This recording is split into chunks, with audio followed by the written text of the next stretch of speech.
आत्मा का अनुभव बस एकमात्र नित्य है।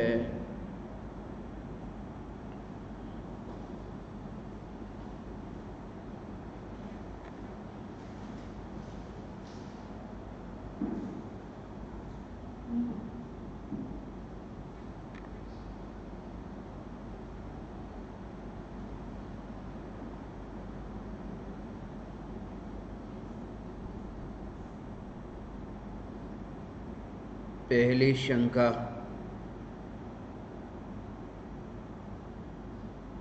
वंदन गुरुदेव। गुरुदेव, मन में एक विकल्प उठा है। हस्तगिरी के सत्संग में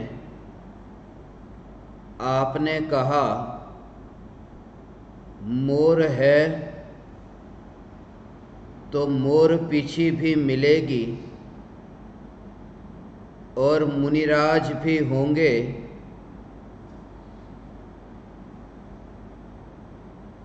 गुरुदेव, अगर मुनिराज के दर्शन हो और मुनिराज का स्वास्थ्य ठीक नहीं है तो मैं कैसे मुनिराज की सेवा कर सकती हूँ?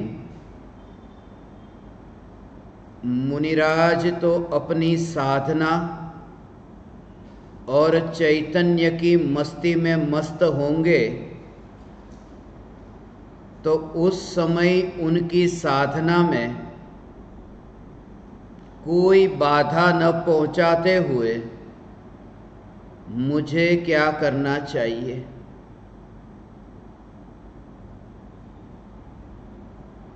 इसी में आगे पूछा है, गुरुदेव, इस शंका में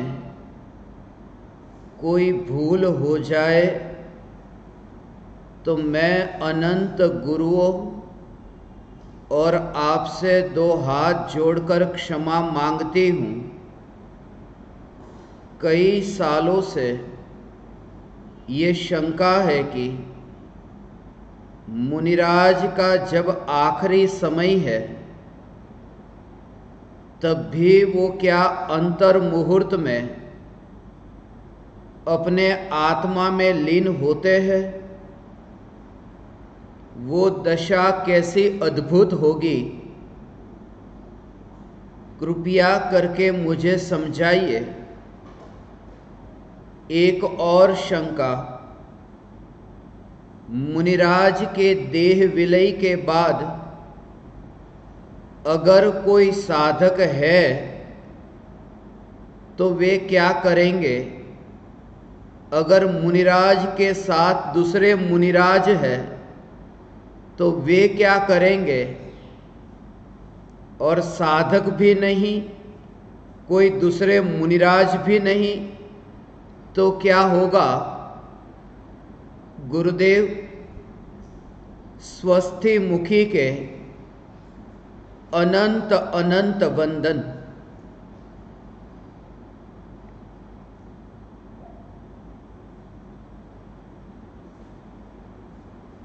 सम्यक दृष्टि की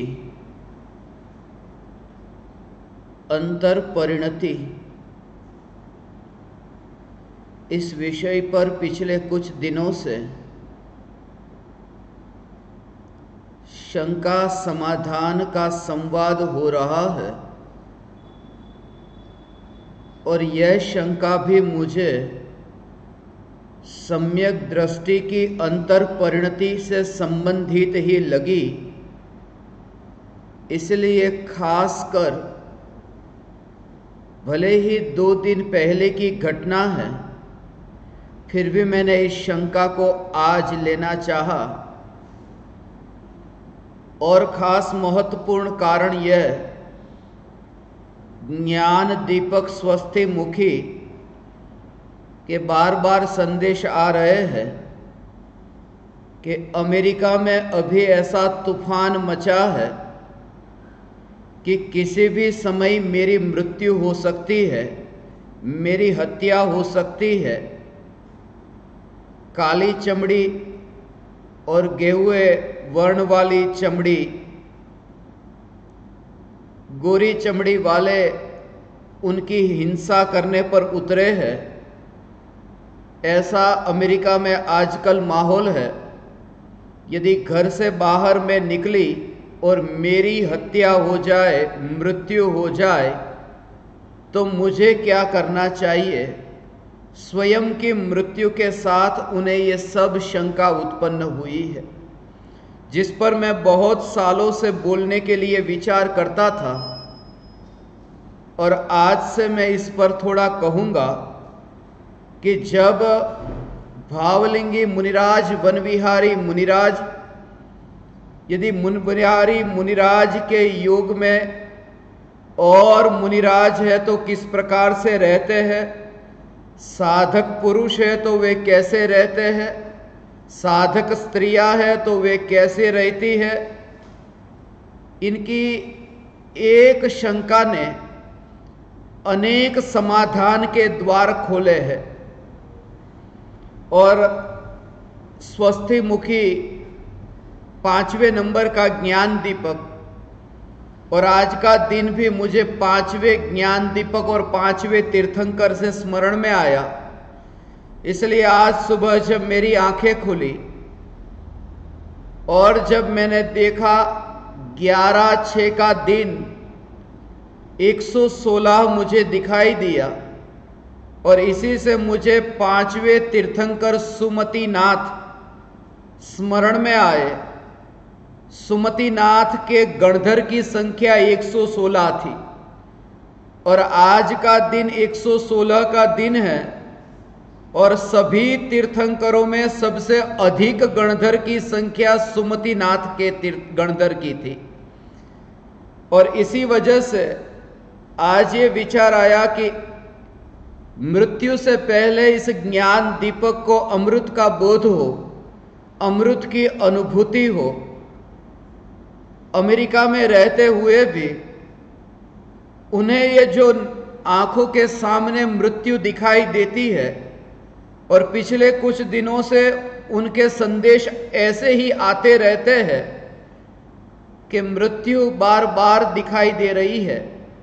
ऐसा क्यों नहीं होता कि मुझे कैंसर हो जाए और डॉक्टर कह दे कि 6 महीने का ही जीवन बाकी है, और मैं परिवारजनों से अपने जीवन की आखिरी ख्वाहिश बता दूं कि 6 महीने ही मेरे जीवन के बाकी है, मुझे गुरुदेव के योग में जाने दे और मेरा अधूरा सपना पूरा होने दे। कब कोई बीमारी आए कि मौत से पहले मैं सत्संग में रहकर स्वरूप की पहचान कर इस मनुष्य जीवन को सफल करूं। बहुत दिनों से उनके अंतर में यह शंका उत्पन्न होती थी, और मैं बार बार उनसे यह कहता था कि हिंसा से बचना, और ऐसी हिंसा से बचना जो ज्ञान में, जानने में आती है, अनुभव में आती है। जो हमारे अनुभव में आती है उन्हीं हिंसा से हम बच सकते हैं। जैसे पानी में भी हिंसा है, वनस्पति में भी हिंसा है, उसका घात करे तो, हवा में भी हिंसा है। ये पांचों एकेंद्रीय जीव के घात में हिंसा है। मगर सबसे पहले शुरुआत कराई कहां से कि 3 जीवों की हिंसा से पहले छुटकारा हो। उसमें भी पंचेंद्रिय जीवों की हिंसा, कि जो नजर के सामने दिखाई दे रही है हिंसा, और जो अनुभव में आ रही है हमें, उस हिंसा से पहले बचो। बाद में वो एकेंद्रीय की हिंसा से बचना, जो अभी अनुभव में ही नहीं आती, जो हमारे जानने में भी नहीं आती। वो तो तड़पता है, चिल्लाता है, तो ऐसा जो मरता, उसका जो दर्द है वो हमें एहसास तो होता है, एकेंद्रियों का दर्द तो हमें पता भी नहीं चलता। तो जो अनुभव में आती है उस हिंसा से पहले छुटकारा हो। इसलिए 5वें गुणस्थान में त्रस जीवों की हिंसा से छुटकारा कहा, और छठे गुण स्थान में त्रस और स्थावर दोनों की हिंसा से छुटकारा। पहले जो हमें अनुभव में आ जाती है उस हिंसा से तो पहले बचे, इसलिए पांचवें गुण स्थान की बात, वहां से शुरुआत। और उससे भी पहले चौथे गुण स्थान में ऐसी हिंसा से बचने को कहा जो अनुभव में आती है, और वह है निज आत्मा की हिंसा। स्थावर की भी नहीं, त्रस की भी नहीं, अतीन्द्रिय ऐसा जो भगवान आत्मा है, इस भगवान आत्मा की हिंसा से जब छुटकारा होता है तभी पराये की हिंसा से छुटकारा होता है। इसलिए चौथे गुण स्थान में अतीन्द्रिय की हिंसा का त्याग है, पांचवें में त्रस की हिंसा का त्याग है, और छठे में त्रस और स्थावर ये दोनों की हिंसा का त्याग है। मगर सबसे पहले जो हिंसा छूटे वो अतीन्द्रिय की हिंसा से छुटकारा हो, और जब अतीन्द्रिय निज परमात्मा की हिंसा से छुटकारा होता है तब ऐसी दशा प्रकट होती है कि भेद के भाव से ही मुक्त हो जाता है, अनुभूति होते ही बंधन से मुक्त हो जाता है। वो परवाह नहीं करता परिवारजनों की, वह परवाह नहीं करता समाज की, वह परवाह नहीं करता ये देश के बनाए हुए नियम की, वह परवाह नहीं करता दुनिया की। चैतन्य तत्व की अनुभूति होना इसी का नाम है कि वह अब यहां न रहा, वह जमीन पर न रहा। इसलिए ज्ञानी कहते हैं कि जब विमानवासी होंगे तब होंगे, जब मुनिराज होकर आकाश में विचरण हो, जब हो तब हो, जब अरिहंत दशा प्रकट हो और जमीन पर न हो, वह दशा जब आए तब आए। सत्य यह है कि आत्मा की अनुभूति होने पर ज्ञानी मिट्टी को छूता नहीं है। ऐसी अपूर्व दशा कि वह मिट्टी को नहीं छूता। मिट्टी होती है मगर मिट्टी से स्पर्शना नहीं होती, वह अधर चलता है। अधर शब्द मुझे बचपन से बहुत प्रिय लगता, मीठा लगता। ये गुजराती में कहते, एक भाई ने मैं जोया अधर हता, अधर लटकता हता।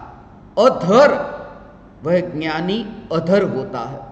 धर का अर्थ धरा है, धरा पृथ्वी मिट्टी, और मिट्टी से जो ऊपर है वह अधर है। वो धरा पर नहीं है, वो अधर है। और अधर कहा, लोक के अग्रभाग पर न कहा। इसी का नाम बैलेंस है कि जो जमीन पर भी नहीं और लोक के अग्रभाग पर भी नहीं। जमीन पर होता तो मिथ्या दृष्टि होता, लोक के अग्रभाग पर होता तो सिद्ध परमात्मा होता। जो अधर है, जो जमीन को छूता नहीं और सिद्धत्व को प्राप्त हुआ नहीं, ऐसा जो ज्ञानी, उसे मैं सद्गुरु कहता हूं। जो बीच में अभी है, बीच की अवस्था जिसकी है, वह सद्गुरु। वो रहता है मिट्टी के साथ मगर मिट्टी के प्रति उसका आकर्षण नहीं। उसके लिए गुरुत्वाकर्षण का सिद्धांत घटित नहीं होता। कितना भी न्यूटन ने सिद्ध करना चाहा, गुरुत्वाकर्षण का सिद्धांत जमीन की ओर वस्तु खींचती है, मगर ज्ञानी जमीन की ओर नहीं खींचता, वह मिट्टी की ओर नहीं खींचता। ज्ञान का दीपक प्रज्वलित होते ही वह जलता हुआ दिया, बिन बाती बिन तेल, ऐसा जो जलता हुआ ज्ञान का दिया, मिट्टी के साथ रहकर भी वह मिट्टी में नहीं है, ऐसा वह ज्ञान का दिया। हे ज्ञान दीपक, तुम्हारी अंतर की जो जिज्ञासा है, बस तुम्हें अवश्य मुनिराज के दर्शन होंगे। तुम भावना पाओ, तुम्हारा जो ये सर्वस्व समर्पण, तुम्हारी जो ये अभीप्सा जिज्ञासा, तुम्हें एक दिन अवश्य मुनिराज तक लेकर आएगी, पार होगे। बस इसी वजह से, क्योंकि तुमने अंतर की साधना के लिए, अंतर की चैतन्य की यात्रा के लिए तुमने ये शंका उठाई। अंतर की यात्रा के लिए सम्यक यात्रा के लिए बाहर की दिशा में यात्रा करने के लिए बहुत बार प्रश्न पूछे, मगर ये यात्रा भीतर की है। बहुत बार नाव चलाना चाहा, मगर नाव पार न हुई। इसलिए एक बार नहीं, 1000 बार तुम नाव को पानी में तैराना चाहो, तैर न सकेगी, सामने पार जा न सकेगी। 1000 क्या, लाख क्या, अनंत नावें भी यदि तुम पानी में छोड़ो, सामने जा न सकेगी। क्यों? क्योंकि तुम्हारी नाव कागज की है, और कागज की नाव सामने किनारे पर कैसे पहुंचे? और लकड़ी की नाव हो, और फिर वह लकड़ी की नाव सम्यक दिशा की ओर हो, फिर वह पहुंचे। बस तुम्हें कागज की नाव से अब तुम्हें लकड़ी की नाव की ओर यात्रा करने का भाव आया। मुझे बहुत बार ये विचार आता था, कागज की नाव से लकड़ी की नाव की ओर यात्रा कब होगी? वह जब भी मुझे विचार आता, तब यह भी विचार आता, कागज की नाव से लकड़ी की नाव की यात्रा कब होगी? जब मैं शास्त्रों को देखता, छपे हुए इन शास्त्रों को देखता जो कागज पर छपे हैं, तब मुझे वो मुनिराज की वह दशा, कांटे के माध्यम से ताड़ के पान पर, ये कागज की नाव से लकड़ी की नाव, वो कांटे से लिखे शास्त्र, वे मुनिराज के दर्शन कब होंगे? कागज की नाव से लकड़ी की नाव की और यात्रा मेरी कब होगी? ये जिज्ञासा सम्यक दिशा में यात्रा के लिए ये जरूरी है। और फिर तुमने अपने जीवन में कितनी बार पूजा भक्ति की, ये महत्वपूर्ण नहीं रहता। ये ज्ञान दीपक बचपन से ही इतनी जिज्ञासा होती थी, कभी ना कभी योग मिलेगा, सत्संग का योग मिलेगा, पाऊंगी मैं सत्य की अनुभूति मुझे होगी, और मैं ऐसी खोज में हूं जहां कोई बंधन न हो, जहां कोई आग्रह न हो, जहां कोई दिगंबर न हो, श्वेतांबर न हो, जहां डेरावासी स्थानकवासी न हो, जहां 20 पंथी 13 पंथी न हो, जहां जैन और अजैन न हो, जहां सिर्फ इतना ही हो कि नमो लोए सव्व साहुणम, बस लोक में रहने वाले सभी साधु। वो कौन साधु? दिगंबर श्वेतांबर, स्थानकवासी डेरावासी, 20 पंथी 13 पंथी। नहीं लिखा नमोकार मंत्र में, मैं उन साधुओं की भक्ति करता हूं। नमो लोए सव्व साहुणम। और उठ सको तुम मिट्टी से ऊपर, उसके लिए मैं भावना भाता हूं। फिर चाहे इतने विरोधी खड़े हो जाए, करोड़ों रुपये की संपत्ति देने के लिए मेरे पास आने वाले हैं, चले गए, इसलिए लो ये करोड़ों की संपत्ति, मगर हमारे संप्रदाय का प्रचार करो, हमारे धर्म का प्रचार करो, वो मैं कभी नहीं कर सकता। मैं व्यापार नहीं कर सकता। मैं सत्य की पुकार करूं जहां कोई भेद नहीं, मरते दम तक, इस राख की दीवार से विदा होने तक ये पुकार होती रहे। मैं सौदा न करूंगा, मैं खेल न खेलूंगा। और तुम भी ये भावना पाना, सत्य की प्राप्ति के लिए भावना पाना, अधूरा नहीं रहेगा। अगले भव में फिर मिलेंगे। अगला भव है, चिंता तो वे करते हैं जिन्होंने इस भव के आगे कुछ माना ही नहीं है। मत मानना कि मृत्यु होते ही जीवन समाप्त हुआ, नाटक समाप्त हुआ है। नाट्यकार की मृत्यु नहीं हुई, अभी और भव बाकी है। अल्प भव में मुक्ति होगी, मगर अपने निर्णय में दृढ़ रहना। बहुत बार ये परिस्थिति आएगी, कुल परंपरा कहेगी कहां फंस गए तुम यहां, मगर बचना, कोई अंतर में विकल्प नहीं। कितना भी तुमसे पूछा जाए कौन तुम, बस यही जागृति, मैं चैतन्य, मैं तृप्त हूं।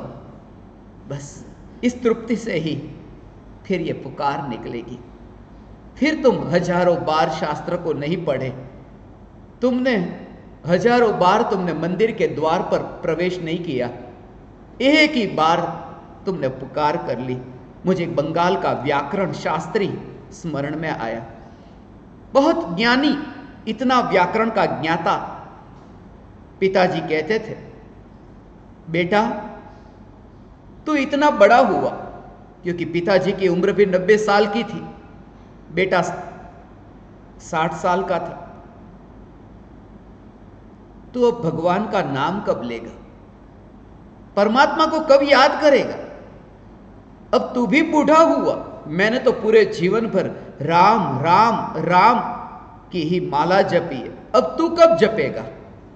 और वो हमेशा क्या कहता, मैं तो व्याकरण शास्त्री हूं, व्याकरण का ज्ञाता हूं, मैं एक वचन द्विवचन बहुवचन को जानता हूं। तुम जीवन भर राम राम राम बोलते हो, मैं एक ही बार बोलूंगा बहुवचन में रामा, बस सब आ गया। बहुवचन में तुम्हारे जीवन भर जितनी बार राम बोला वे सब राम आ जाएंगे, मगर मैं एक बार बोलूंगा। क्योंकि राम बोलने के बाद में फिर दोबारा राम बोलना पड़ता है। मंदिर जाने के बाद मंदिर से जो वापिस आ गया वो मंदिर में गया ही नहीं है। गुरु के पास जाकर जो गुरु से दूर गया वो गुरु के पास आया ही नहीं है। बहुत कहा पिताजी ने कि मैं बचपन से तेरी इस बात को सुनता हूं, तू हमेशा यही कहता है, जब भी मैं तुझसे कहता हूं कि परमात्मा का नाम ले, तो कहता है कि बस मैं एक बार ले लूंगा। पिताजी ने कहा, मेरी मृत्यु नजदीक है, तू मेरी एक इच्छा पूरी कर दे, तू एक बार तो मंदिर जा और राम का नाम ले। और वह बेटा बोला, आप बहुत कह रहे हैं तो मैं चला जाता हूं। और गया, सुबह गया, शाम तक वापिस नहीं लौटा। पिताजी को चिंता हुई, पिताजी मंदिर की ओर जा रहे थे, रास्ते में लोग सामने आ रहे थे, उन्होंने खबर दी, आपके बेटे ने राम एक बार बोला और वहीं उसके प्राण छूट गए, मृत्यु हुई है मंदिर में। बचपन से ये कहता था, मंदिर जाता है वो फिर वापिस नहीं आता, राम बोलता है फिर दोबारा राम बोलता नहीं, वो राम के द्वार पर ही मरा। राम, मैं तुमसे कहता हूं, हे ज्ञान दीपक, एक बार तुम्हारा मंदिर में आना हो, एक बार तुम्हें यह एहसास हो कि यह शरीर शरीर नहीं, यह शरीर ही मंदिर है, यह चलता फिरता मंदिर, और मंदिर में प्रवेश हो, प्रवेश नहीं, मंदिर में प्रवेश तो अनंत बार हुआ, अब मंदिर से विदा होने का समय आया।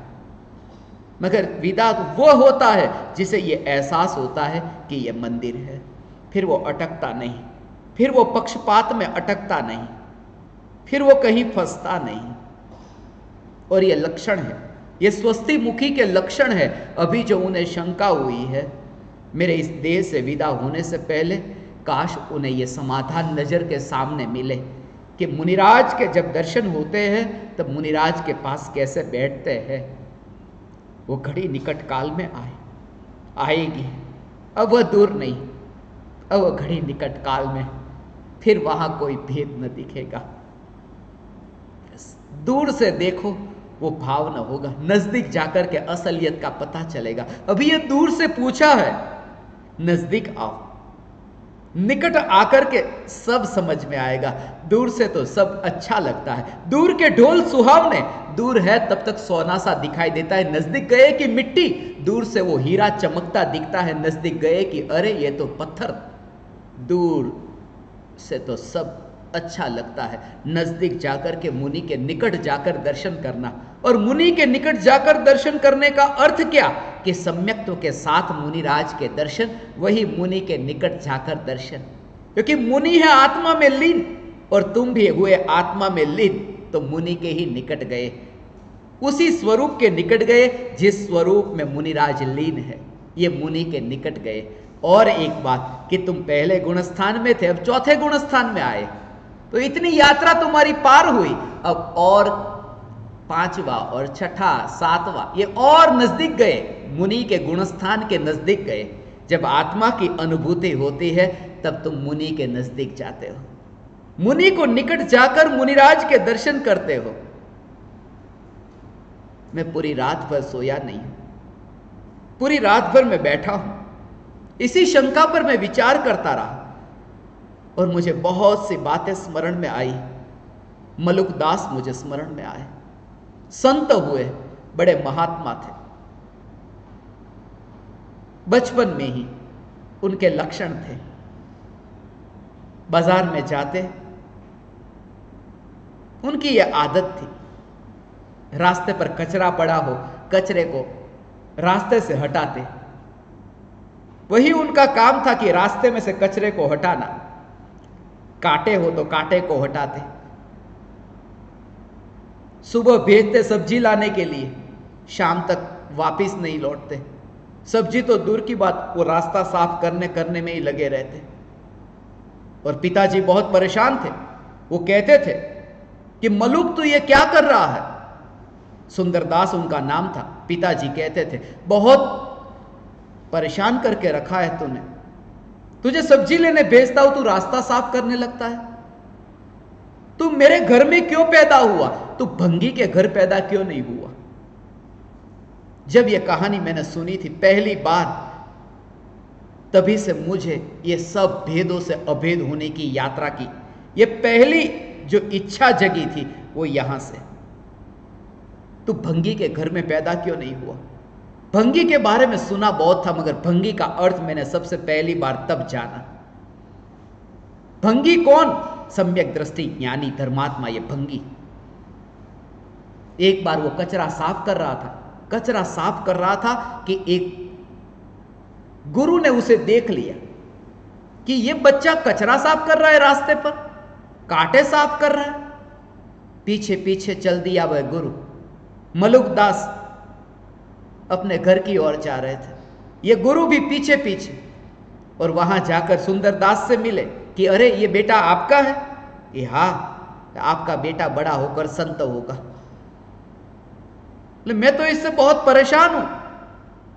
सब्जी लेने भेजता हूं तो सब्जी शाम को लेके आता है जब सोने का समय होता है। बहुत परेशान हूं। पढ़ाई करने भेजता हूं तो कचरा ही साफ करता रहता है।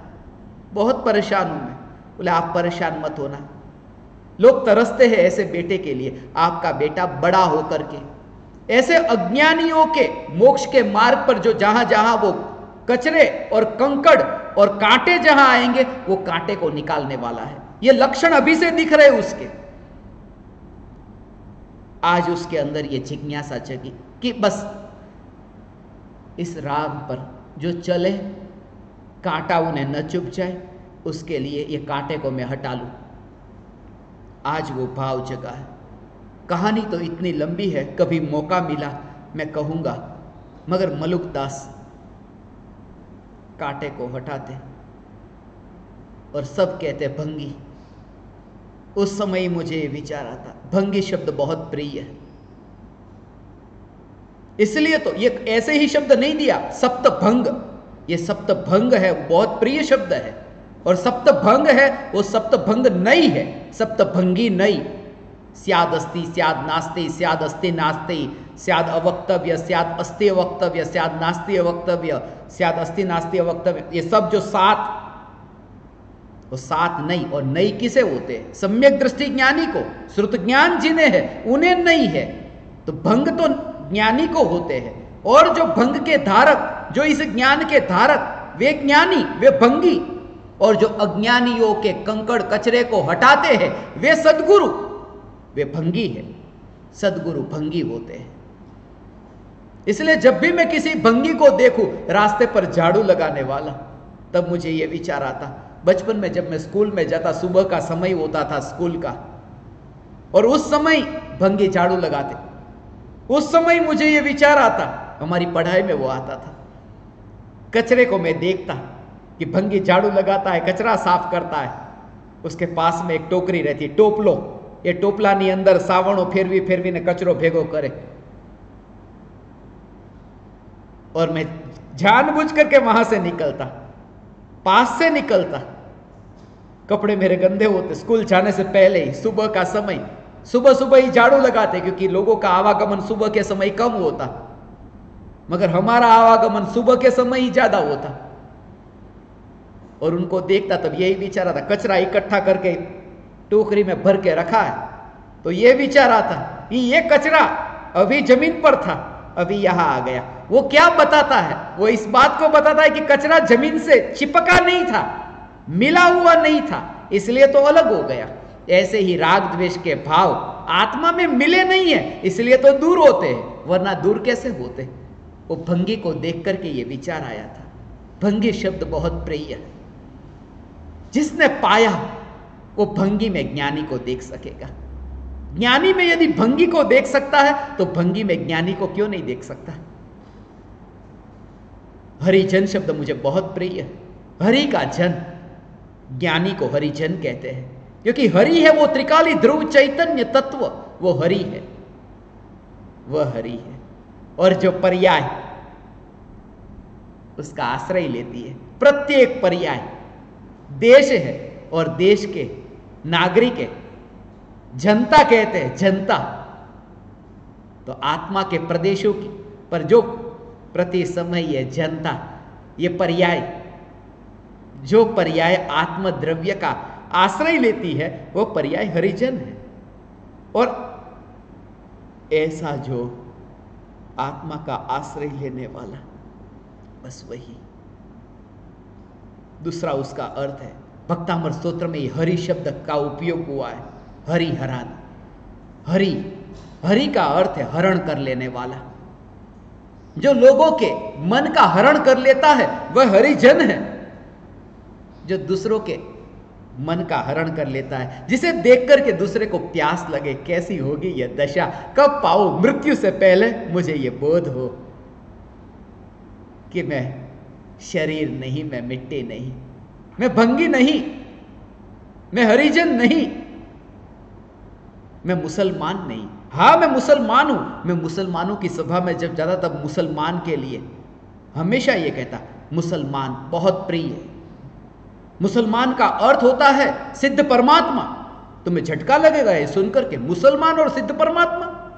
मुसल्लम ये शब्द से मुसलमान शब्द बना है, और मुसल्लम का अर्थ होता है पूर्ण, परिपूर्ण, मुसल्लम। और जो परिपूर्ण पद को प्राप्त हुए हैं वे मुसलमान हैं। शब्द का अर्थ है, तुम ये व्यक्ति को मत देखना जिनको दुनिया में बांध करके रखा है कि ये मुसलमान, ये हरिजन, ये भंगी। इन शब्दों के अर्थ को तुम समझोगे तो तुम जहां देखोगे वहां परमात्मा दिखेगा। वरना मैं मस्जिद में क्यों जाता? उन्हें बोध देने के लिए, जो अभी सुन करके मांस खाने वाले हैं और मांस खा करके ही सुनने आने वाले हैं। कहीं पर भी ऐसा न लगा। चर्च में जब मैं जाता था तब मसीहा शब्द मुझे सुनाई देता था। मसीहा, मसीहा का अर्थ होता है सदगुरु। मसीहा का अर्थ होता है बीमारी को दूर करने वाला। तुम ही मेरे मसीहा हो। वैद्यराज, वैद्यराज को मसीहा कहते हैं। शरीर की बीमारी को दूर करे वो मसीहा नहीं, आत्मा की बीमारी दूर करे वो मसीहा। ईसा मसीह को जब मैं देखता उसमें वो नहीं दिखाई देते जो सूली पर लटके हैं। मुझे सदगुरु दिखाई देते जो अनुभूति को उपलब्ध हुए और अज्ञानी की मिथ्या दृष्टि पर ये ज्ञान का अंजन शलाका से अज्ञान की बीमारी को दूर करने वाले।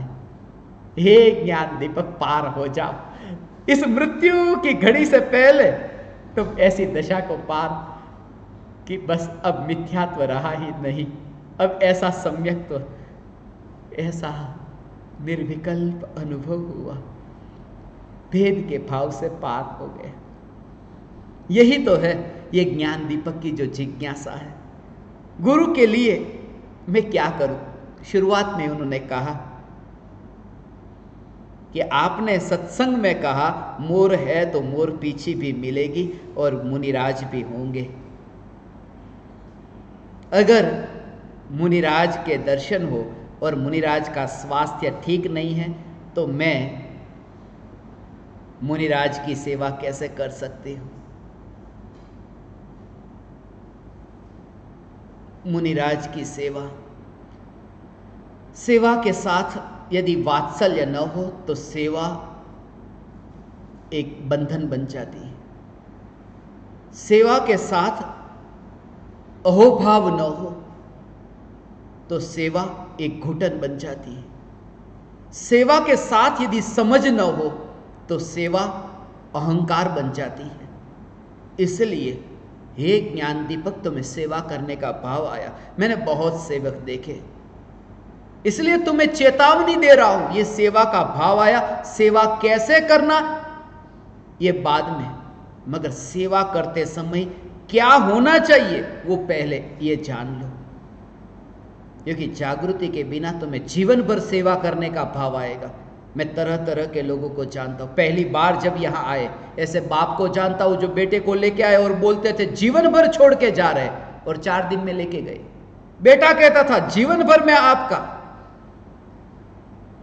पता नहीं कब चले गए। इसलिए ये भावनाओं में मत बहना। भाव ऐसे होंगे, कब मुनिराज के लिए पूरा जीवन अर्पण करूं, उनकी सेवा करूं, मगर जागृति नहीं, 2 दिन भी नहीं टिक सकोगे। जागो पूरी तरह से, सर्वस्व समर्पण। और सर्वस्व समर्पण अर्थात स्वयं की पकड़ मिटे, कुछ भी नहीं। इसी को मैं वात्सल्य कहता हूं। सम्यक दृष्टि का एक अंग है वात्सल्य अंग, इसलिए सम्यक दृष्टि को ही सच्ची सेवा होती है, मिथ्या दृष्टि को नहीं। क्योंकि मिथ्या दृष्टि को वात्सल्य नहीं, उसमें अहंकार है। करेगा बहुत अच्छा काम, मगर उसमें भाव पड़ा है अहंकार का। बहुत बार मुझे ये विचार आता था जब मैं जयपुर में था, 5 साल तक जयपुर में वहीं से गुजरना होता था। बिरला मंदिर, वो बिरला मंदिर, मैं हमेशा ये मानता था होंगे कोई बिरला नाम के कोई देवता होंगे, मगर पता चला लक्ष्मी नारायण का मंदिर है, मगर पहचाना जाता है बिरला मंदिर। दानेश्वरियों के नाम के मंदिर पहले कभी न थे। ये सेवा करने वाले, अहंकार बीच में आएगा यदि जागृति नहीं तो। इसलिए सबसे पहले जागो, बस जागो। हे ज्ञान दीपक तुम जागो, सर्वस्व समर्पण। फिर तुमने सब पाया। मुझे एक घटना स्मरण में आई, एक सम्राट के जीवन की यह घटना है। जा रहा था राज्य से बाहर, कुछ दिनों के लिए यात्रा पर निकला था। जाते जाते अपनी 100 रानियों में एक एक को पूछा, जब मैं वापिस आऊं तब तुम्हारे लिए क्या लेकर आऊं। पहली रानी ने कहा सोने का हार लेके आना। दूसरी रानी ने कहा हीरे जड़े हुए ऐसा मंगलसूत्र लेके आना। तरह तरह के 99 रानियों को पूछा कि तुम्हारे लिए क्या लेके आओ। एक रानी ने कोई वस्तु न मांगी। उस रानी ने कहा बस इतना ही मांगती हूं, आप वापिस आ जाना, आप वापिस लौट आना, जल्दी वापिस लौट आना, क्योंकि आप आ गए तो सब आ गया, क्योंकि आप आ गए तो आपका जो कुछ भी है वो सब मेरा हो गया। मैंने तो आपको ही मांग लिया, फिर एक एक वस्तु को मैं क्या मांगू। आपको मांगा कि सब मांग लिया। जिसने एक चैतन्य को पाया कि सब पाया, फिर एक एक जगह पर भिखमंगा होने की जरूरत नहीं। यह भिखमंगापन है, ये मांगने वाली वृत्ति। तुम्हें कुछ भी न करना, क्या मुझे आप सेवा देंगे ये पूछना मत। प्यासे को ये मत पूछना पानी पियोगे, वहां तो धारा बहने दो बस, फिर वो पिए न पिए। यही तो कारण है आचार्य देव जब शास्त्र की रचना करते ये विचार नहीं करते कौन पढ़ेंगे। और यहां जो प्रश्न पूछा है कि मुनिराज का स्वास्थ्य ठीक नहीं है, वैसे तो मुनिराज सदैव स्वस्थ है, फिर भी शरीर की स्थिति ऐसी हो तो स्त्री मुनिराज के निकट आए कि न आए, मुनिराज से स्त्री को दूर रहना चाहिए। इस एकांत को मत पकड़ना, और मैं प्रमाण दूंगा तुम्हें ये एकांत नहीं है, क्योंकि मुनिराज से 7 हाथ दूर स्त्रियों को रहना चाहिए। जब स्त्री मुनिराज को रोटी देती है, आहार दान दे सकती है स्त्री, और आगम में प्रमाण है कि स्त्रियों ने मुनिराज को आहार दान दिया हो तो 7 हाथ दूर से रोटियां नहीं फेंकती। वो 7 हाथ दूर का क्या संबंध है, वो तो जब मैं विस्फोट करूंगा तब तुम कान का मैल साफ करके आना, और थोड़ा अपने मन का मैल भी, तो समझ सकोगे।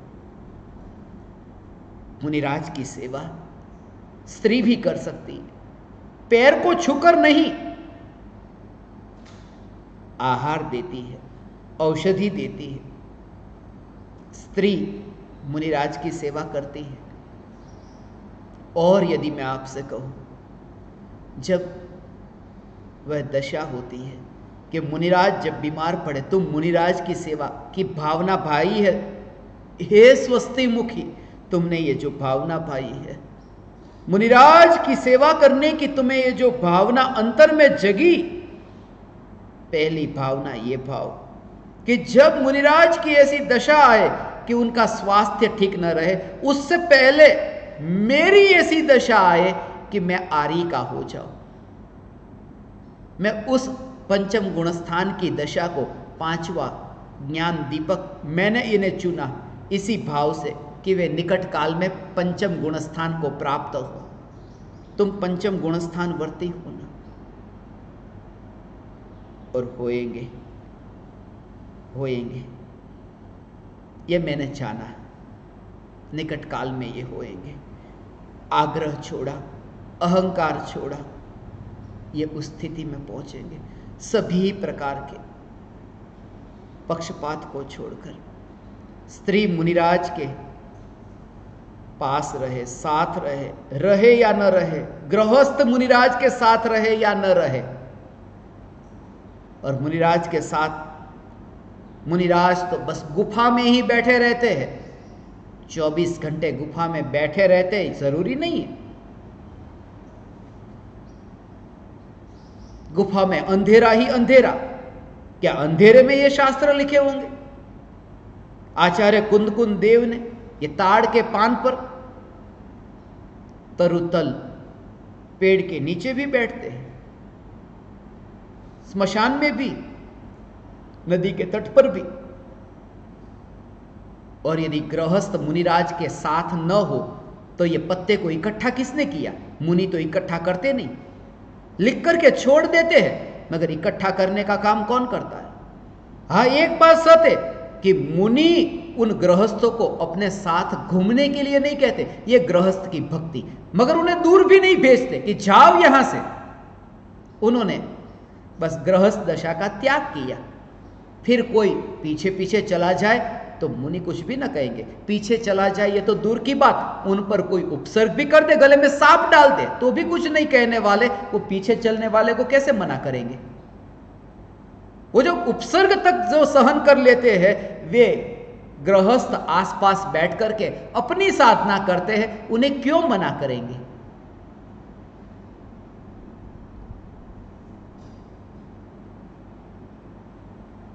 मुनिराज की वह दशा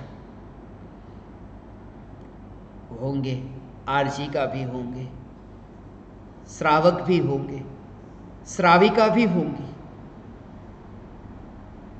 ज्ञानियों का योग होगा। भावलिंगी मुनिराज, इन्हें ये जो भाव एक बार आया है, ये विचारों में तो आया कि मुनि, एक कल्पना में तो आया कि मुनि कभी होंगे और मैं सेवा कैसे करूं।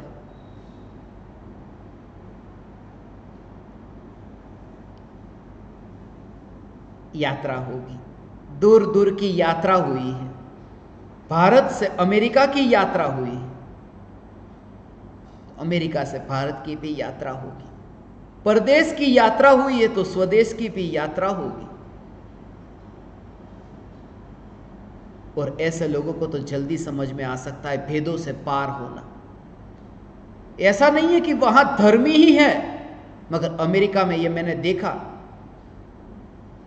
इतने शहरों में मैं अमेरिका में गया और सब जगह एक बात मैंने खास देखी कि वहां पर जो जैन सोसाइटी, जैन सेंटर, वो जैन सेंटर में एक भी सेंटर ऐसा नहीं कि Digambar Jain centre, Shvetambar Jain centre, Jain centre. उसका कारण कि एक तो भारतवासी जो अमेरिका में बसे हैं, उनकी जनसंख्या ही इतनी कम, और उसमें भी यदि वो भेद में अटके कि ये श्वेतांबर, ये दिगंबर, इसलिए वहां ऐसा होता है कि मंदिर हो तो एक और है वो श्वेतांबर प्रतिमा, एक और है दिगंबर प्रतिमा, ऐसा बिल्कुल पास पास में होंगी, जिन्हें जिसके दर्शन करने कर ले, मगर मिलेंगे सब एक साथ में। इतनी छोटी कम्युनिटी है और उसमें भी भेद में पड़ेंगे तो कैसे काम चलेगा? ऐसा नहीं है वहां भेद में नहीं पड़ते, वहां ऐसे कोई भेद नहीं। हरिजन, भंगी, वाघरी, ये वाघरी शब्द भी मुझे बचपन से बहुत प्रिय लगता। वाघरी है ना, जब भी मैं वाघरी को देखता मुझे वो सदगुरु की दशा याद आती। वाघरी का अर्थ ये होता है, वो शब्द ही बना है वाघ अरी, अरी का अर्थ होता है शत्रु। शत्रु का हरण जो करता है वह वाघरी, और उसमें खास करके रक्षक के लिए वाघरी शब्द का उपयोग होता था, रक्षा करने वाला। और उसे गांव के बाहर, गांव के अंदर नहीं रहने देते, गांव के बाहर रखते। वाघरी हमेशा गांव के बाहर बसते थे, और एक वजह से कि गांव वालों पर कभी भी आक्रमण हो तो वो गांव के बाहर जो बसे पहले वो प्रोटेक्ट करे कि अंदर वाले को कुछ ना होने दे। वो लड़ते थे, क्योंकि प्राणी आ जाए, वाघ आ जाए, तो वाघ से बचने के लिए वो गांव के बाहर प्रोटेक्ट करके रखते थे अंदर वाले को। और सदगुरु कौन है? जो हमें बचाता है, हमें सुरक्षित, हमारे लिए प्रोटेक्शन देता है, वही सदगुरु है। शब्दों में न अटको तो जहां देखो वहां परमात्मा पाओगे। और मैंने ऐसे ही जाना है, भंगी, वाघरी, हरिजन, जहां देखा मैंने वह देखा, और मेरी मस्ती है, मेरी मौज है। तुम्हें सुनना है तुम आओ बैठो, नहीं सुनना है तो ठीक है, मगर मैं अपनी मौज न छोड़ूंगा, मैं अपनी मस्ती न छोड़ूंगा। मैं अपना आनंद क्यों गवाऊं दो पल के वाह वाह सुनने के लिए, या दो चार वो चंद सिक्कों के लिए जो तुम्हारे लिए सिक्के हैं, मेरे लिए तो ठिकरे हैं। उन ठिकरों के लिए मैं अपनी मस्ती न छोड़ूंगा। मृत्यु से पहले वो दशा आए कि तुम्हें एक दुनिया जो परमात्मा का मेला दिख सके, ये दशा प्रकट हो। बहुत मुश्किल है। बचपन में ऐसे गाढ़ संस्कार जो डाले हैं ना कि मत छोड़ना, सब छोड़ देना, मगर हृदय के कोने में कहीं ना कहीं सदगुरु के साथ में भंगी जचता नहीं है, सदगुरु के साथ वाघरी है जचता नहीं है। सदगुरु को भंगी मत कहो। सदगुरु भंगी है।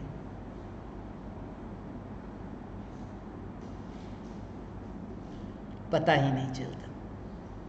एक चैतन्य तत्व को पाया, फिर वह ध्यान ही नहीं चाहता। ऐसा कि कैसा ये भेद।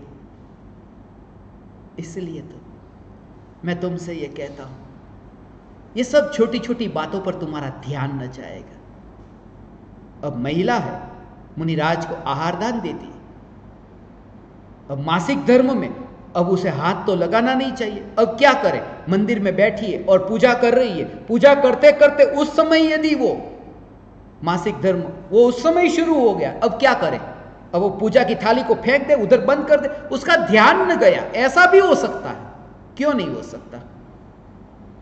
कभी पेशाब छूट जाता है, हमारा ध्यान ही नहीं जाता कि अरे ये क्या हो गया।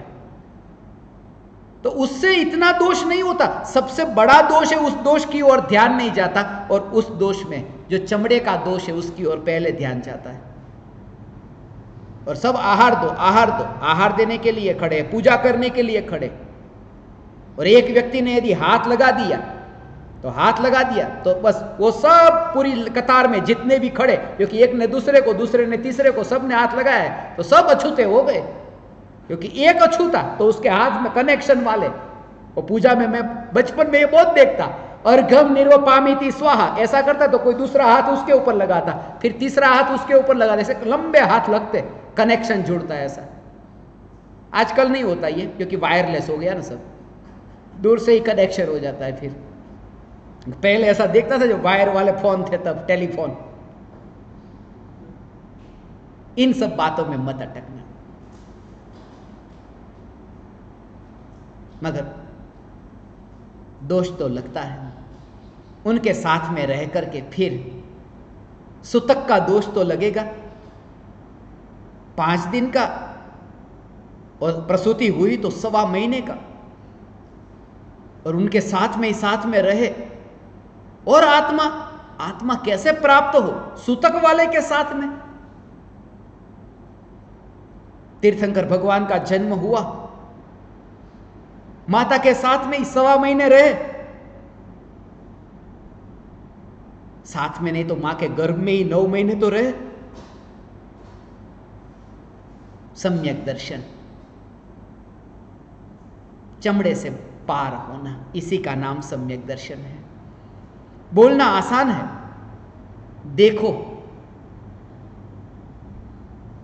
प्रयोग करके तो उसमें पता चलेगा, इसमें अनंत पुरुषार्थ है। कठिन नहीं है, अनंत पुरुषार्थ है। ये अंतर की यात्रा हुई, ये स्वरूप की यात्रा हुई, वरना बहुत है यात्रा करने वाले। सिकंदर बहुत हुए, डायोजनीस तो कोई होते हैं वे सिकंदर हो जाते हैं। चक्रवर्ती, आज का दिन मुझे हर साल इस कारण स्मरण में आता है, 11/6 का दिन। ज्ञानी और चक्रवर्ती, ये दोनों की यात्रा दोनों करते हैं। ज्ञानी है वह भी एक दिशा की ओर यात्रा करता है, और चक्रवर्ती वह भी एक यात्रा करता है शरीर से 6 खंड को जीतने की। 11वीं दिशा की यात्रा करते हैं वो भीतर से, वो ज्ञानी, और ये 6 खंड को जीतने की यात्रा वो बाहर में, वो चक्रवर्ती।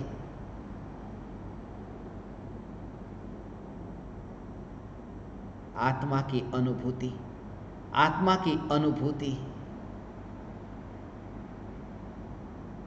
भेदों में से पार हो। कम्युनिटी बहुत कम है, ओछी है, अल्प है।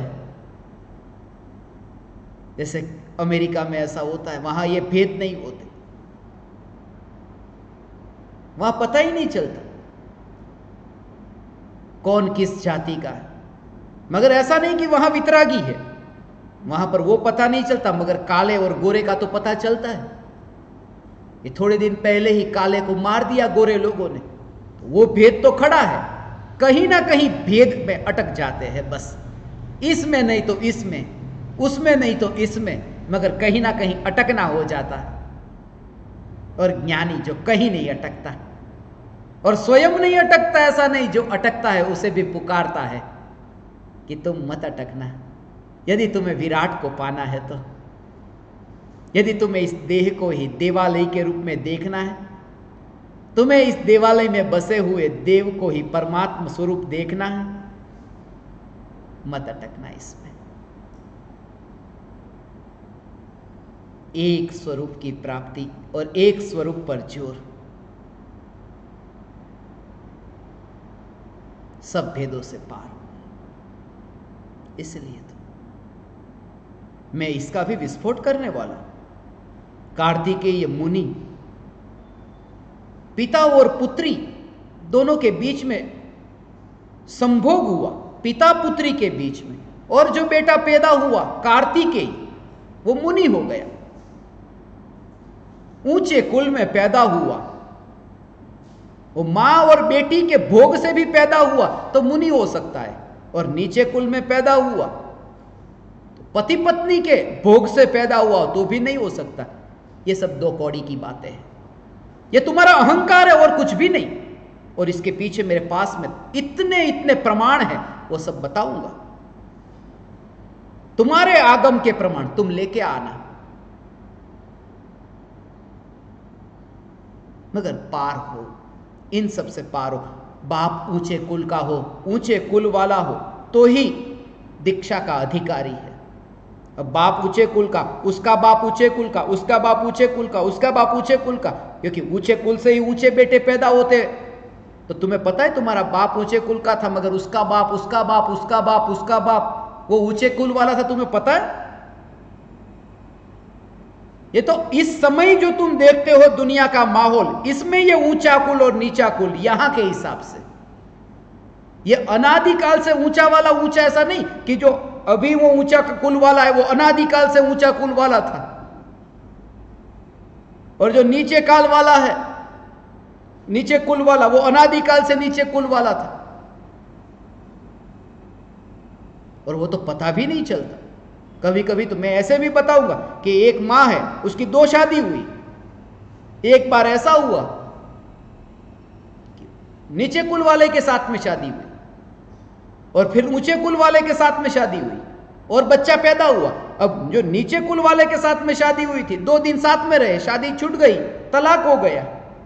फिर ऊंचा कुल वाला, उसके साथ शादी हुई, 9 महीने बाद बच्चा पैदा हुआ। अब वो बच्चा ऊंचा कुल वाला कि नीचा कुल वाला, क्योंकि बाप कौन है वो तो पता ही नहीं चलेगा, उसका बाप ऊंचा कुल वाला या नीचा कुल वाला। तरह तरह की ये सब भेदों में अटकने की हम तरकीब सोच लेते हैं, और जिसने पाया है वो न अटकेगा, बस वो न फंसेगा। कम्युनिटी कम है इसलिए भेदों में मत अटको, मगर यहां कम्युनिटी ज्यादा है। भारत देश में तो इतनी कम्युनिटी है इसलिए भेदों में पड़ो नहीं। कम्युनिटी भले ज्यादा है मगर काल बहुत कम है, जिंदगी बहुत छोटी है, इसलिए मत फंसना व्यर्थ में, प्रयोजन की सिद्धि हो। एक को पाया कि सब कुछ पाया।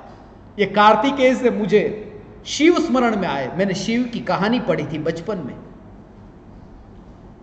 दोनों को कहा, शिव ने कार्तिकेय और गणेश को कि जाओ तुम दुनिया का चक्कर काटो। कार्तिकेय ने तो जैसे सुना चक्कर काटने निकल गया, पीछे मुड़ के देखा ही नहीं कि दुनिया का चक्कर काट के आता हो। और गणेश जी वो तो वहीं बैठे रहे, उठ ही न सके वहां से।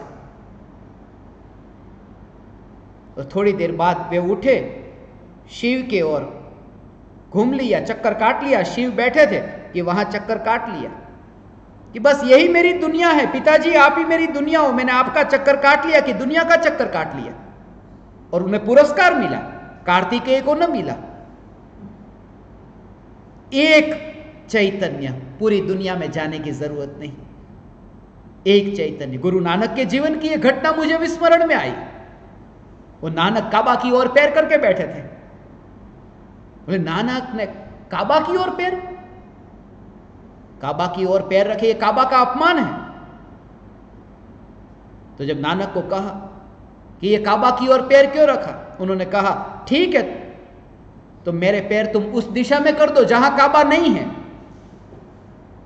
तो लोगों ने उनके पैर उठाए और दूसरी दिशा में कर दी, काबा से विपरीत दिशा में। और ये कहानी है, ये सच हो या न हो, मगर वास्तव में जीवन का सत्य यही है।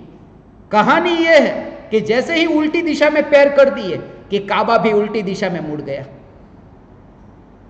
वो कहानी है, मगर जीवन का सत्य यह है कि तुम जहां जहां देखोगे वहां परमात्मा को देखोगे। एक बार यह अनुभूति हो, फिर वो तुम्हारा जीवन ऐसा होगा। हे ज्ञान दीपक, हे स्वस्ति मुखी,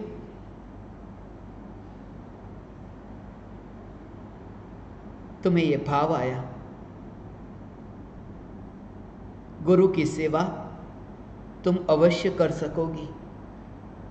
स्वरूप में स्थिर होकर गुरु की वाणी को अपने जीवन में अपनाकर उसके भाव को अपने अंतर में ऐसा स्थान देना कि पता ही न चले कि तुम स्त्री हो, पता ही न चले कि सामने कोई पुरुष है, पता ही न चले कि शरीर है, पता ही न चले कि कोई पराया है। उस दशा की प्राप्ति, यह स्वरूप की प्राप्ति है। ये जिज्ञासा जगी। मुनिराज तो अपनी साधना और चैतन्य की मस्ती में मस्त होंगे, तो उस समय उनकी साधना में कोई बाधा न पहुंचाते हुए मुझे क्या करना चाहिए? सिर्फ इतना कि बाधा मत पहुंचाना, करना कुछ भी नहीं, बाधा न पहुंचाना, यह भी बहुत कुछ किया। इसलिए अंतिम घड़ी में मुनिराज के पास में जाकर के कोई पूछ, सब ठीक है, तबीयत ठीक है, उनको हिलाया, क्या आपको सब ठीक है, कोई पीड़ा हो रही है, ये सब मत करना।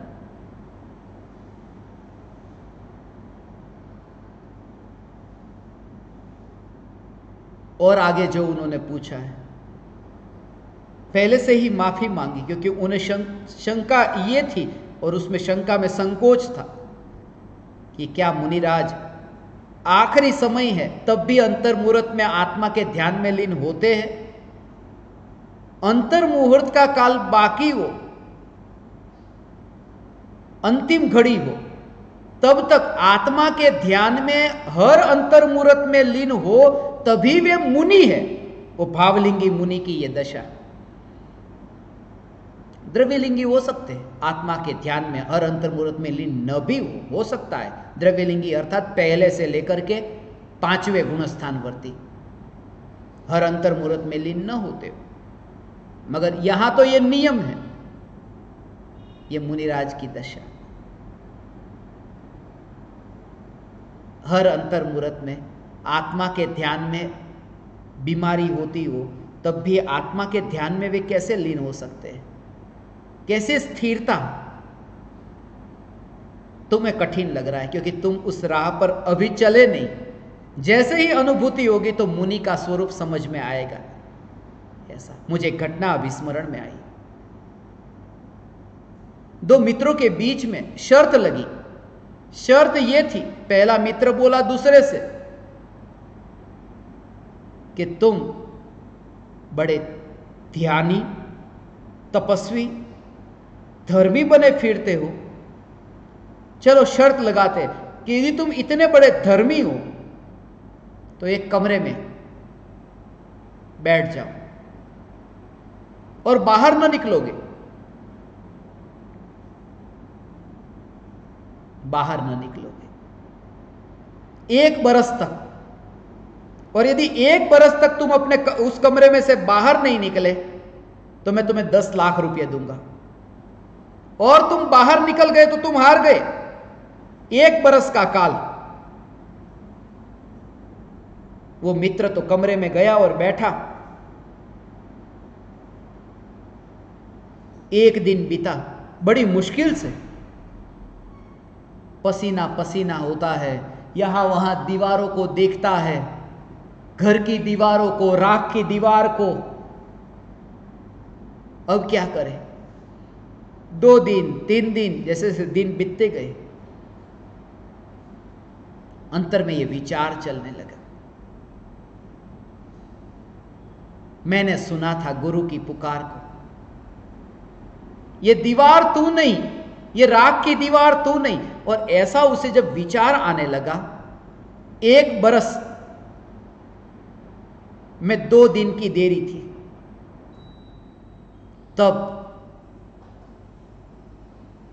वो ऐसी दशा को उपलब्ध हुआ, वह ऐसे ध्यान को उपलब्ध हुआ। प्रयोग करते करते प्रयोग से प्राप्ति तक पहुंचा। और जब 2 दिन बचे तब वो मित्र आया, इस वजह से क्योंकि 1 साल में वो अपना सब कुछ गवा चुका था, व्यापार, दौलत सब कुछ लुट गया। अब क्या करें? अब 10 लाख रुपए मैं कैसे दूंगा? जो 1 साल अभी पूरा हो जाएगा, 2 दिन बाकी है। मेरे मित्र के साथ शर्त लगाई है, एक ही उपाय है, मैं उसे गोली मार देता हूं कि 10 लाख भी नहीं देने पड़ेंगे। और बच गया मैं झंझट से। वो बंदूक लेकर के आया और जैसे ही उसने दरवाजा खोला कि दरवाजे में अपने मित्र को नहीं पाया। मित्र चला गया वहां से एक चिट्ठी छोड़ करके, और उस चिट्ठी में लिखा था कि आज पता नहीं कितने दिन पूरे हुए हैं, मगर जिस आनंद को मैं भोग रहा हूं, अब मैं इस 4 दीवार के बीच में नहीं रह सकता, अब मैं वन की ओर जा रहा हूं। 10 लाख तो दूर की बात, वो तो मारने के लिए आया था। मैं तुमसे ये कहता हूं, जब तुम 4 दीवार के 4 नंबर के कमरे में, मुझे यह स्मरण में आता है, 4 नंबर से वो मुझे मुनिराज की मृत्यु स्मरण में आती है। 4 नंबर से, क्योंकि कोई भी मुनिराज जब मृत्यु होती है तो मृत्यु होते ही विग्रह गति से ही वे 4थे गुणस्थान में हो जाते हैं। 4थे में आए मुनि की मृत्यु, यहां मृत्यु से संबंधित प्रश्न पूछा है, इसलिए मुझे 4था गुणस्थान विग्रह गति स्मरण में आई। जैसे ही मृत्यु हुई कि विग्रह गति में 4था गुणस्थान।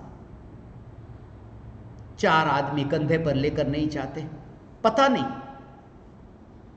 किसे लेकर जाए, वो तो गया। वो तो 4 में उड़ रहा है, शरीर 4 के कंधे पर उड़ रहा है, और वह चौथे गुणस्थान में। भावलिंगी मुनिराज 11वां गुणस्थान आज मुझे स्मरण में आया, 11।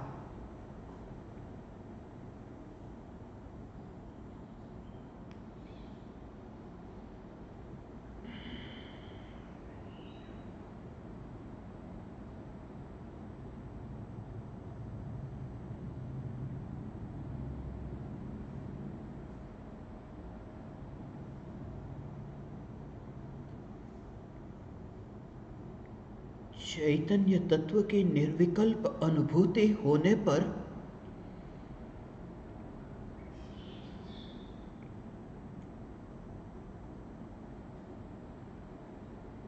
ऐसा है ये स्वरूप भगवान, वो शरीर से पार हो गया। वो देह का त्याग तो बाद में हुआ, पहले ही देह को छोड़ चुका है। इनका जो प्रश्न है,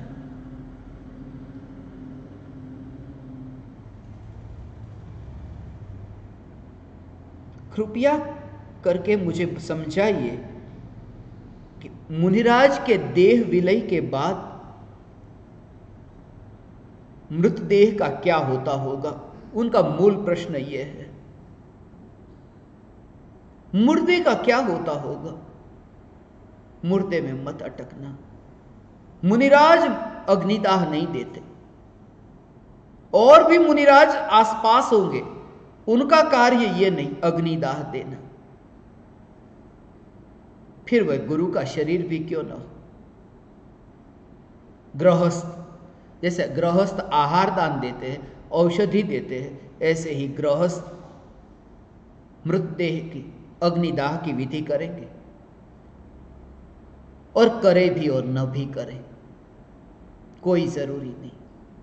कोई गुफा में मुनिराज की मृत्यु हुई, शरीर पड़ा है, पता ही नहीं कि मुनिराज वहां है। कौन करने जाता है वहां अग्निदाह।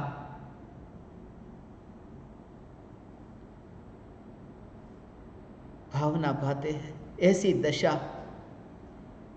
कि जहां शरीर मिले ही नहीं, ऐसी जगह पर पहुंचे कि दुनिया को यह शरीर ही न मिले, ऐसी दशा तक पहुंचे।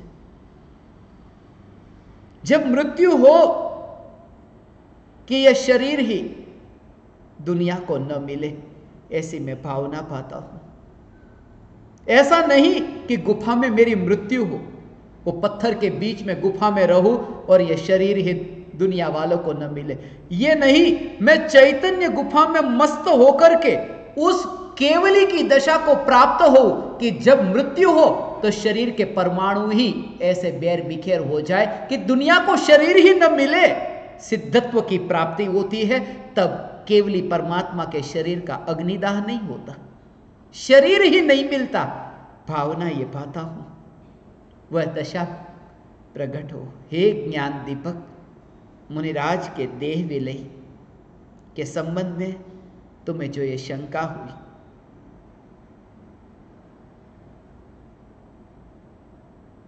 भाव तो आया।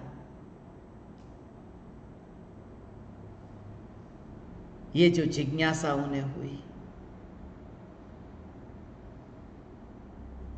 मुनिराज की मृत्यु, मुनिराज का आखिरी क्षण वो जीवन का, भावना पाते हैं ऐसी दशा तो जब प्रकट हो तब हो।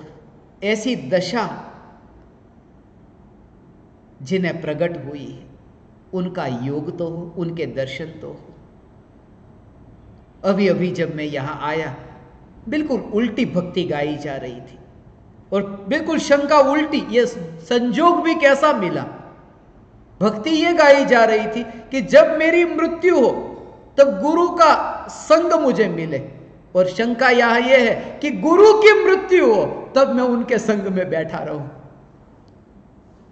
मगर अंततः बात तो यही है कि सत्संग में रहूं।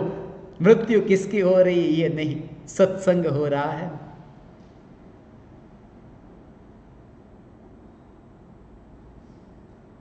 और भी मुनिराज के संबंध में शंका पूछी है। सेवा करते हैं मुनिराज, एक मुनि दूसरे मुनि की सेवा करते, कैसे करते हैं? और उसका मैं एक एक का विवेचन जब करूंगा तब तुम्हारी एक एक बात का तुम मैं विचार करने पर मजबूर करूंगा कि ज्ञानी की ये दशा, तो इसका तुमने कभी विचार किया? राम लक्ष्मण के मृतदेह को लेकर 6 महीने घूमे, 6 महीने तक घूमे थे, बीच में कभी सोए ही नहीं थे, उठाते उठाते ही वो 6 महीने घूमे, फिर बैठे ही नहीं थे, चलते ही रहे थे 6 महीने तक। वो शरीर का वजन राम के कंधे पर चलता ही रहा। एक एक बात मैं बताऊंगा वो क्या रहस्य है उसके,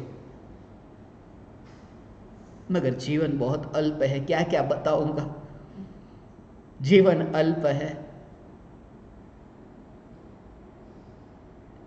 हे ज्ञान दीपक, ये जो जिज्ञासा सेवा के भाव से ही संबंधित एक और शंका आई है,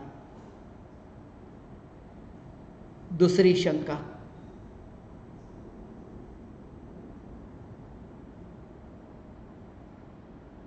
वितरागाय नमः। परम पूज्य कृपालु गुरुदेव श्री भावभीने चरण वंदन। अनंतानुबंधी माया ईर्ष्या दोनों क्या एकार्थवाची है? मुझ पामर का यही अटकाव है क्या? चिंतन की धारा में ये बहते भाव ही अटकाव बन रहे हैं, क्योंकि इनका लक्ष्य होता है, फिर विचार कर पलटना होता है, तब तक बहुत समय बीत जाता है। हे परम कृपालु देव, मेरे लिए इस ईर्ष्या का स्वरूप स्पष्ट कीजिए तो मैं इससे छूट सकूं सहजता से। आपकी अबोध शिष्या मीता। जैसा स्वस्ति मुखी ने पूछा, ऐसी ही जिज्ञासा मैंने मीता में भी देखी है। वेवलेंथ न मिलती, ताल न मिलता, तो इतने बरस यहां रहना टिकना बहुत मुश्किल था। और हर बार जब भी मैंने उन्हें संबोधन किया, तब उनकी अंतर की जो एक पीपासा, तालावेली, ऐसी उत्कंठा, उल्लास,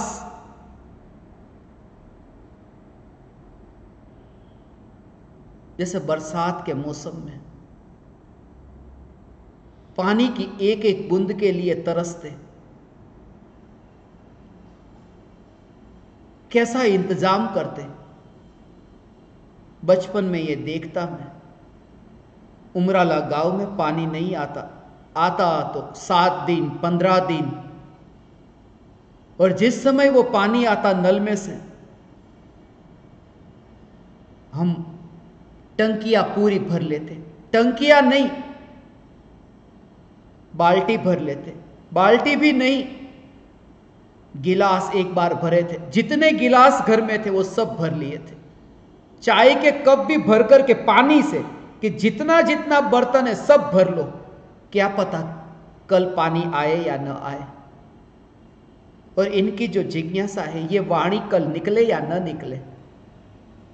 और मैं जानता हूं वह दिन दूर नहीं जब ये वाणी बंद होने वाली है। इसलिए उनकी जो जिज्ञासा है कि एक भी शब्द छूटे नहीं, सब ग्रहण करो, मगर तलवार की धार पर चलने जैसा है ये, बचना।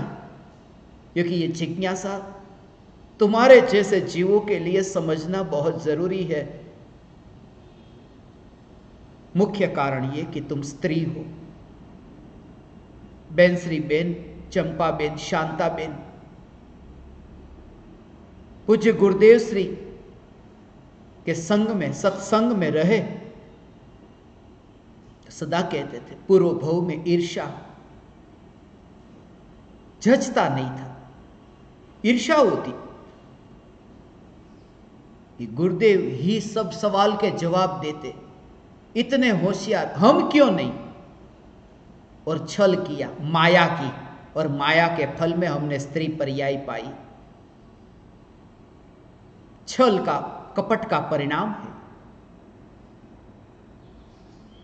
मगर निराश मत होना, अब कुछ ऐसा करो कि स्त्री पर्याय न मिले, अब कुछ ऐसा करो कि मनुष्य पर्याय ही न मिले, अब कुछ ऐसा करो कि संसार की पर्याय ही न मिले, अब कुछ ऐसा करो कि मोक्ष की पर्याय की महिमा ही न रहे, सत्य चैतन्य ही चैतन्य बस।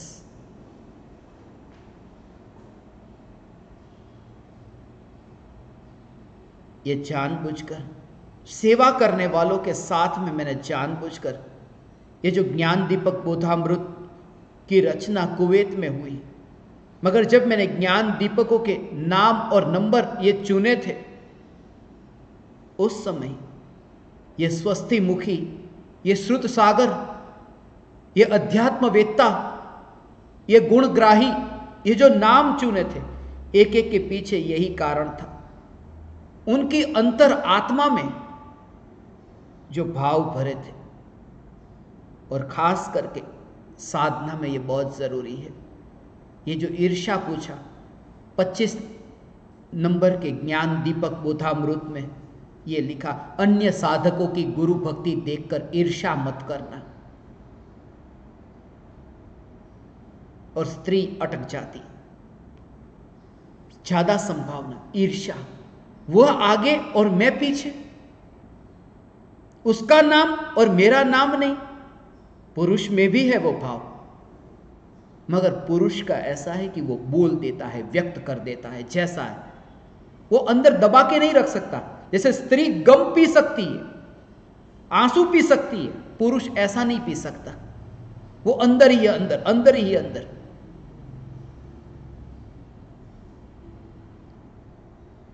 और ऐसा होता है कि वही ईर्ष्या बोलती नहीं कुछ भी। इसलिए मिलना ऐसा होता है, सास और बहू का मिलना, देवरानी जेठानी का मिलना ऐसा होता है, कितना वात्सल्य है देखो, मगर अंतर में कहीं ना कहीं वह भाव, वो ईर्ष्या का भाव। और मैं खास इसकी कसौटी करने के लिए बहुत बार अन्य साधकों की गुरु भक्ति देखकर ईर्ष्या मत करना।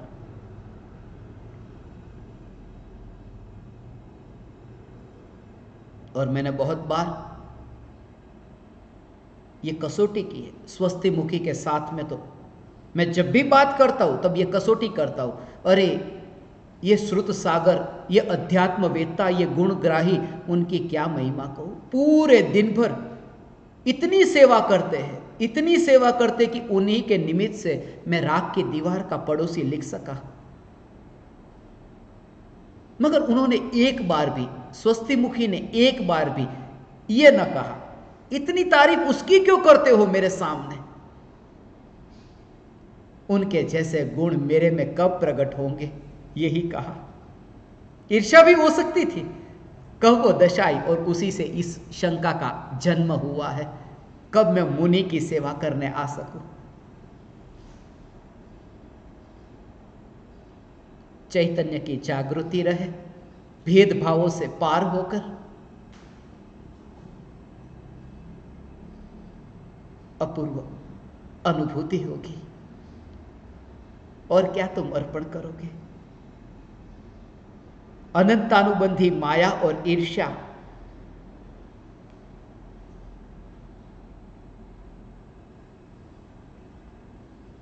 अनंतानुबंधी माया,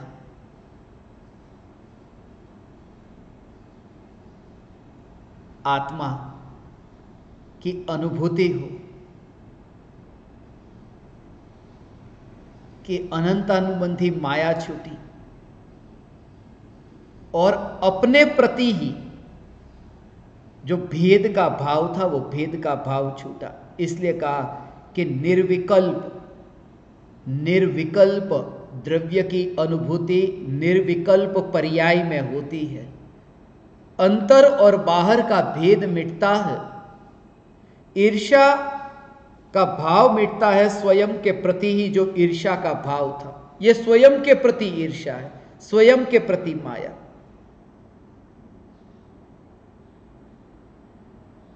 उस समय यह भाव नहीं रहता, ईर्ष्या का भाव नहीं रहता।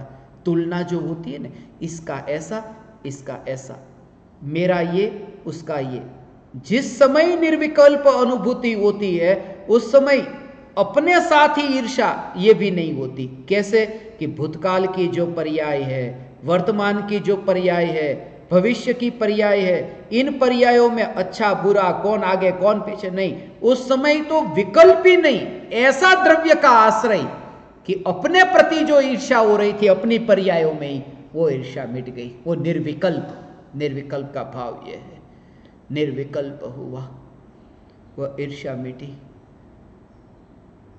स्वरूप के आश्रय से।